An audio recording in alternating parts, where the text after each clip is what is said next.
Very good evening to all of you. मैं आपका welcome करता हूं हमारे चैनल चंडीगढ़ डिफेंस एकेडमी पे। तो दोस्तों, ये हमारी पॉलिटिकल साइंस की तीसरी जो वीडियो है, और अभी तक हमने जो टॉपिक्स कवर कर लिए हैं वो regarding introduction to our Indian constitution, उसकी हिस्ट्री, और लास्ट वीडियो के अंदर जैसे कि अगर मैं बात करता हूँ तो हमने जो हमारे 12 शेड्यूल्स हैं उनको कवर किया है। साथ ही साथ जो उसकी कैरेक्टरिस्टिक्स हैं, फीचर्स इंडियन कॉन्स्टिट्यूशन के, जिसमें प्रियम्बल भी हमने ऐड किया हुआ था। प्रियम्बल के रिगार्डिंग हमने काफ़ी बातें देखी, रिगार्डिंग हमने कमिटीज़ का देखा, और कैसे हमारा जो इंडियन कॉन्स्टिट्यूशन 2 साल 11 महीने और 18 दिन के बाद फ्रेम हुआ। तो बच्चों, आज की वीडियो के अंदर मैं कुछ वो PYQs लेके आया हूं जो हिस्ट्री और अभी तक जितना हमने पार्ट किया है उससे पूछा गया पार्ट है। तो मैं आपको स्टार्टिंग में यही बात बोल के चला था कि हम इस सीरीज के अंदर इंपॉर्टेंट टॉपिक्स और लगभग वही टॉपिक्स करेंगे जो जिन पे आपके जो NDA या UPSC ने क्वेश्चंस पुट अप किए हुए हैं। तो without wasting any time, let's start the PYQs। तो बच्चों, ये कुछ क्वेश्चंस हैं मैं लेके आया हूं 2009 से अप टू 2022 तक। जितने भी क्वेश्चंस आपके हिस्ट्री से आए हैं आपके कॉन्स्टिट्यूशन की, वो मैंने इसमें कवर करने की कोशिश करी। ठीक है, तो शुरुआत करें। तो सबसे पहले अगर मैं बात करता हूं कि the instrument of instructions on the government of India act 1935 has been incorporated in the constitution of India in the year 1950 as.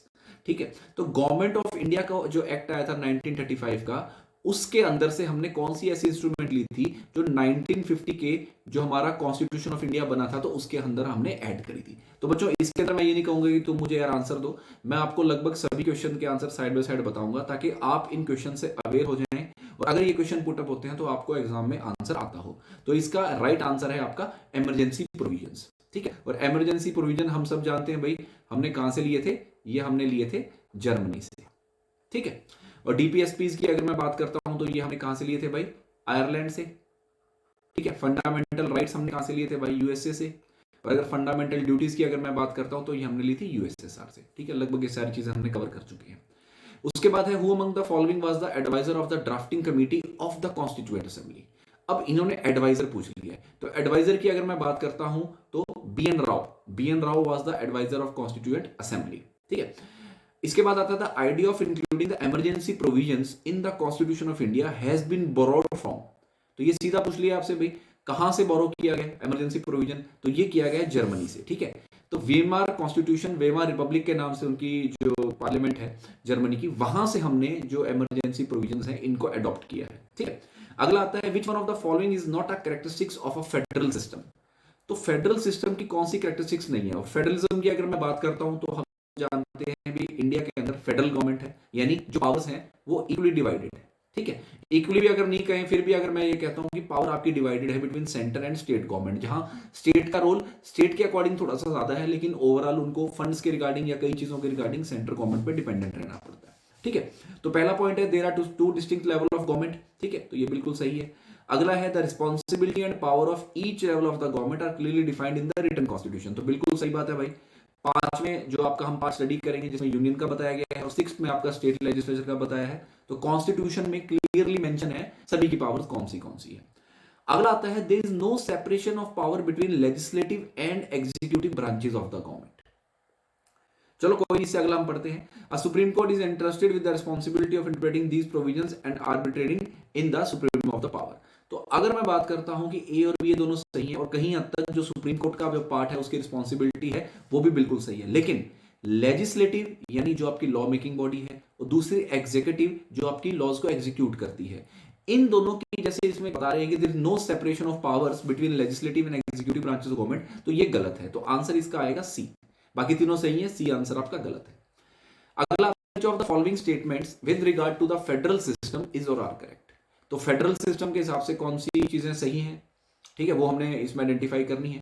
तो जैसे federation, 2 sets of government coexist and there is distribution of power, तो बिल्कुल सही है भाई। ठीक है, federation के अंदर देयर इज अ गवर्नमेंट के 2 सेट होते हैं। ठीक है, डिस्ट्रीब्यूशन ऑफ पावर होती है। अगला है there is a written constitution. तो इंडिया का रिटन कॉन्स्टिट्यूशन हम सब समझते हैं भाई।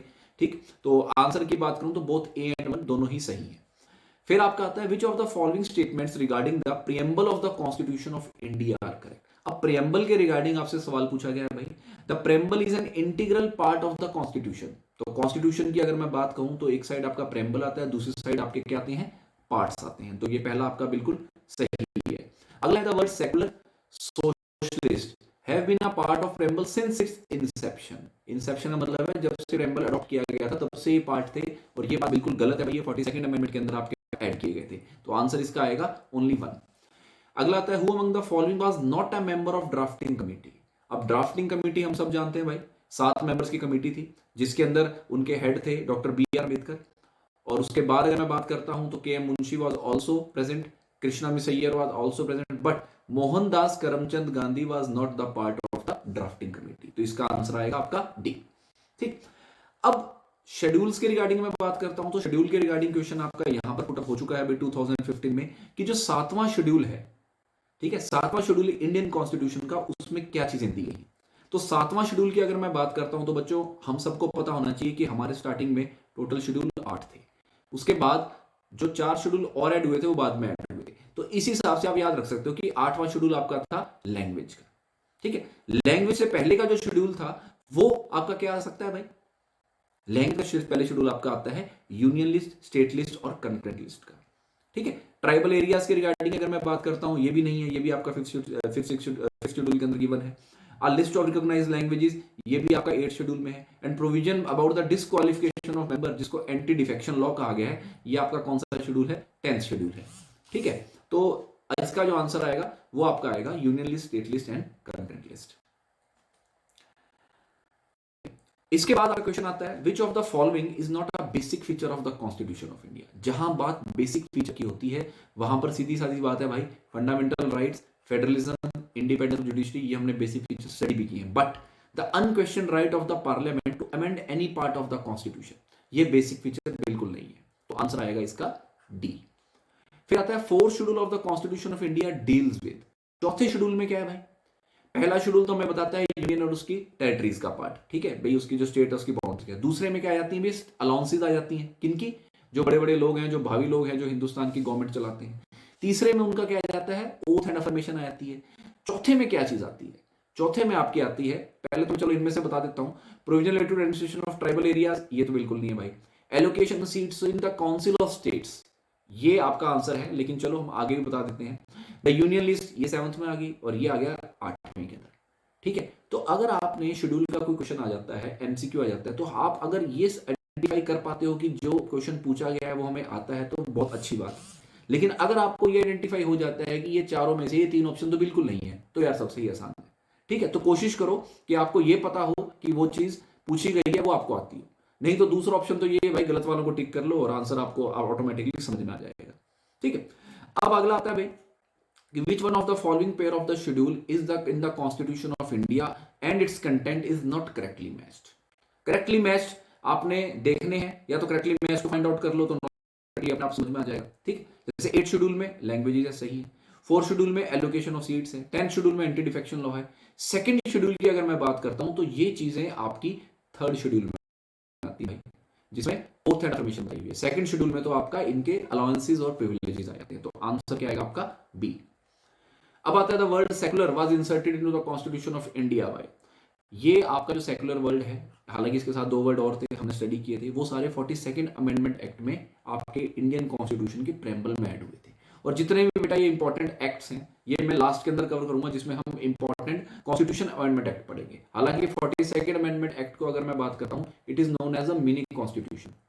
ठीक है, ये मिनी कॉन्स्टिट्यूशन का नाम से भी जाना जाता है। ठीक है, तो ये आपका 2015 में था। फिर आपका आया था which one of the following provision of the constitution of India became effective from 26 of November 1949। अब ये क्वेश्चन थोड़ा सा घुमा के पूछ लिया भैया कि 26 नवंबर 1949 को जब फाइनली आपका कॉन्स्टिट्यूशन बन के रेडी हो गया था, तब प्रभाव के अंदर आपके कौन सी चीजें इफेक्टिव हो चुकी थी।